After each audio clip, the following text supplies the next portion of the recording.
Welcome to the Newsmakers Podcast. I'm Billy Hollowell, and this is a show where we go behind the headlines every day to bring you an interview with a pastor, entertainer, politician, or other notable news figure.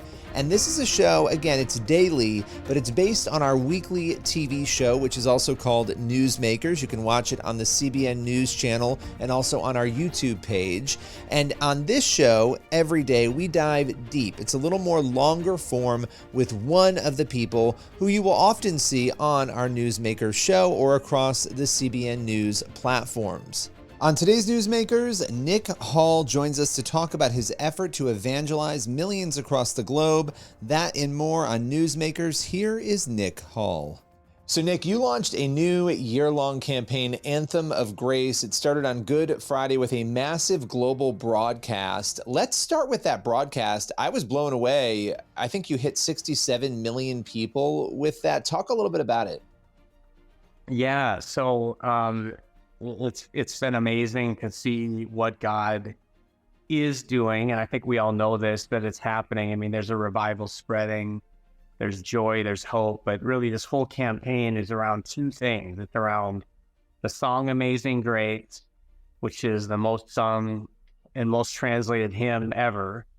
And then the second thing is just the story of every believer whose life has been changed by Jesus, and trying to tell the story of God's grace in our lives and welcoming people into that anthem of grace. And so we did this global broadcast, 60 languages, went literally around the world. In fact, there's still going to be another probably 10, 20 million more people that will, watch and experience this broadcast, because it went across Eastern Europe, Russia, Ukraine, Belarus. And so those numbers are still coming in. But yeah, just incredible to see the hunger. And we're really just trying to see a global movement of just pointing back to the grace of God and hopefully equipping as many believers as possible to share that story of how God's changed them. Yeah, I love that. You know, obviously, you look at the Apostle Paul, you look at that life change story. We see all of our own journeys, coming to Christ. And it's by, story by story that I think so many people realize the truth of the gospel and change as a result of that. What is it like for you, being somebody who has been in ministry, you do this incredible work, but to know that because of something you and your organization have worked on, your ministry, that more than 70 million people will have seen the truth of the gospel. That is a gravity I can't even imagine experiencing. What is it like to know that you've helped make that happen? Yeah, well, I think the reality is, I was talking to our interns last week, and I said it's an interesting thing when you realize God is using you. It's like the greatest drug on earth, right? Of like, just when you see that your life is being lived on purpose, and you see that God is changing you and growing you and using you in spite of you. And like immediately there's this tension there of like pride and self, which is a really funny thing because it's so clearly God. And yet, the flesh comes in and we want to say, look at what we did. And then this is amazing. And I'm just at the season of life where it's like, I got 3 kids. I've been in ministry now 20 plus years, and I'm just incredibly humbled and incredibly thankful, to still be following Jesus. I'm thankful to be more in love with Jesus than I've ever been. And, whether it's one person across the street or 100 million people around the world, like, I want to be faithful, and just seeing more people know Jesus and more believers talking about him. Yeah, I mean, and you look at this campaign, obviously, that just recently kicked off, and it's going to go for a year now, Anthem of Grace. At the end of the year, for you, what does success look like? Yeah, that's a good question. We just had a meeting here in the few room talking about this. Well, Billy, honestly, if there's a specific metric or goal, I mean, I believe what has kind of launched this campaign is, I really, in my heart, and talking to so many believers, like I just believe Jesus is coming soon, and I think with that reality, in my mind, I just go to how do we see as many people as possible hear the gospel and know the gospel, because we know that the word promise things, right? The word's going to go to the ends of the earth, and then Christ is going to return. And so to me, it's like the quickest way to tell the world about Jesus is to activate the Christian, right? It's like if every person on earth who claims to know Jesus could testify to the goodness of God, the impact of that, I mean, it would change the world overnight, like just the testimony of the saints. Even in Revelations, it says, we're going to overcome by the blood of the Lamb and the word of their testimony.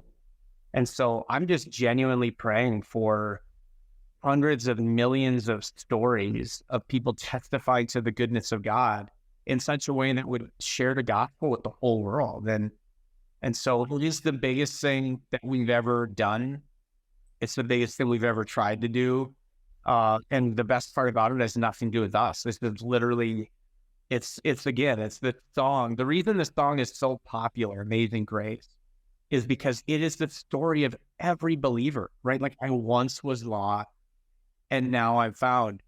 And he's saying direct like me. And the amazing thing about grace is that I can't come back to remembering the grace of God while becoming a meaner version of myself. Like, it makes me nice, right? Like, it makes me love people and see people differently. And it's like every day I move away from grace, I make my faith about something it's not. I'm better than them. Oh, who are they? I can't believe they would do that. But then it's like, come back again to the grace of God. And I remember it's a gift. And there's no place on earth where that grace doesn't extend. No, that's powerful and incredible. And, you spoke to something a little while ago when it comes to the spiritual temperature, right, of what is happening right now around the world, not just in America, but I think in America, because we've experienced so many cultural changes, we're sort of watching that. And then we're also watching these moves of God, these mass baptisms. From your perspective, and you sort of hinted at this before, and especially in light of what you're doing now with this campaign, what is the spiritual temperature right now? What do you see happening? And what is your hope for the months and years ahead? Yeah, I mean, I was just reading in Matthew last night, Jesus is talking about in the end of the age, and these things are going to come, these things are going to happen, and, wars and rumors and wars and all kinds of things, and I mean, every generation since Jesus has thought he's coming soon, right? So it's just like, we're not unique in that. The disciples thought he was coming any day. But it does seem like there's a quickening around the world. And I think what we're seeing is that the dark is getting darker and the evil is getting greater. And with that, the light is getting brighter, right? And I think there's just this middle ground of like lukewarm, I think is becoming less and less of a thing. I think like you going to choose to be with Jesus or not? Are you going to follow Jesus or not? Are you going to live for him or not? Now let's be honest, in the midst of that, there's always the pitfalls and the temptations, right? It's Paul says, right? He's like, people will turn aside from good teaching and they'll turn to myths, right? They'll turn to myths. Now, we often think of the evil, but I think it's really easy as a believer to get caught up in secondary narratives that aren't the main thing. And I think right now we're seeing an age where God is wanting us to rally back to the main thing, the hope of the gospel, the good news of Jesus. It extends to everybody, right? If Saul can become Paul, then there is nobody that is beyond the saving grace of God. And I think that changes the way that we as the church talk about other people, look at other people, and we just believe God that he can save anybody. Now is the day. Today is the day of salvation. Yeah, no, I love that. And you said a couple of really important, a number of really important things there. One of them, for a long time, I think people thought, okay, the dark is going to get darker. It's going to get more chaotic. And there wasn't a lot of thought about the fact that in the midst of that, you were going to have this light. You were going to have people coming to faith. You were going to have these mass baptisms with 6,000 people at Huntington Beach that we saw just recently, that you're going to have these moments of light in the midst of that. And so that's actually really encouraging.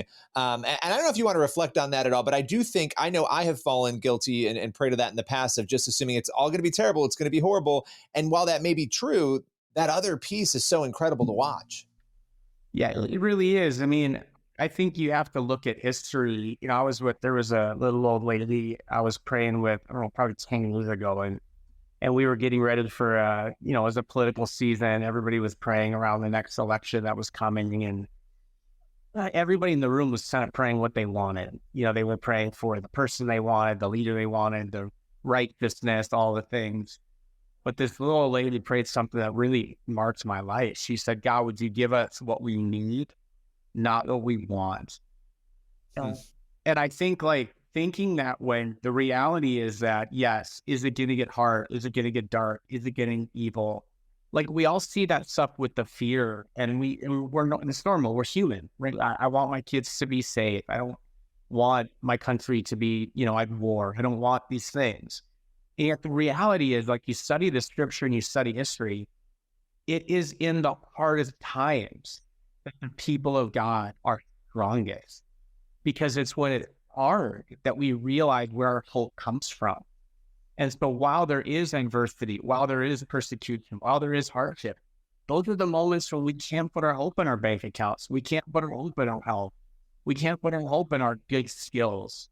And I think we're living in an age now where God is turning people, and there is a desperation and a hunger unlike anything I've seen in my lifetime. And it's happening now. This isn't something you need to read about 20 years ago, 50 years ago, 100 years ago, say, it was so great. No, right now, people are coming to Jesus unlike any time ever.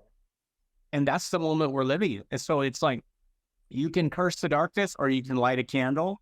And I think right now, man, I would just encourage people, be on team light.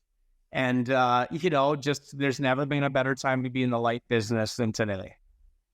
Well, and just final question as we close out here. You are in the light business. You're doing Anthem of Grace. And obviously, Pulse, you've been doing this for a long time now, but you guys are in the midst of some incredible things. If people want to support you guys, get involved, where can they go to get more information? Yeah, pulse.org is the best place to learn about, different campaigns we have going on, as well as unleashing evangelists. We're trying to raise up an army of evangelists to go and tell the world, and social media as well, just Nick Hall, Pulse. But man, just thankful to be on mission with you, Billy, and just every person that's praying. I just think this is all hands on deck moment. This isn't about some of us are a bigger deal and some of us are a lesser deal. This is every believer activated for the glory of God. It's game time. I love that. That's a great place to close. It's game time. The campaign is Anthem of Grace. Nick, appreciate your time as always. Thanks so much, Billy. That's all for today's Newsmakers podcast. Be sure to tune in for the next episode of the show, and also head over to the CBN News YouTube channel and the CBN News channel to watch Newsmakers every week. We'll see you soon.